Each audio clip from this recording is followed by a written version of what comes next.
Now, earlier tonight, the New York Yankees, they honored Charlie Kirk before tonight's game. Joining us now from Outkick, Riley Gaines, Clay Travis. Riley, I'm not going to lie. I wanted you on the show tonight.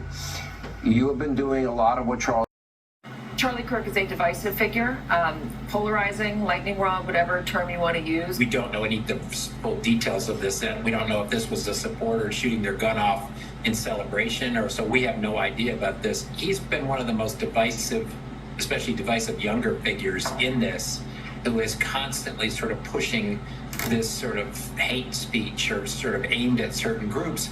And I always go back to hateful thoughts lead to hateful words, which then lead to hateful actions. You can't stop with these sort of awful thoughts you have and then saying these awful words and not expect awful actions to take place. And that's the unfortunate environment we're in.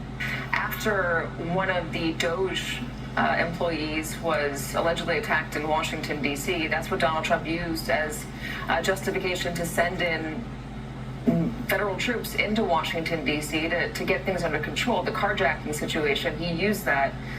And I know it's hard to predict the future, Mark, but you can imagine the administration using this as a justification for something.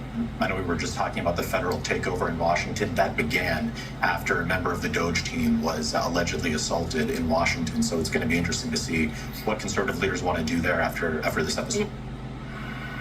All right, Riley, I'll let you. Clearly being remembered as a loving husband and father, as well as a political force. Let's bring back our panel very quickly. There's a lot of us who are trying to respond to this. I want to play this soundbite. This is about free speech. This is on April 26th, and it is Call Force 7. Free speech is our birthright as Americans. When you have free speech, we're going to get closer to the truth, closer to the best way to govern, closer to the best polity for the country. And here in college campuses, they're not places of free speech. They are islands of totalitarianism. And these students are just begging to see a collision of ideas. They want to see what is a conservative versus a liberal. Because, Caroline Sunshine, it's always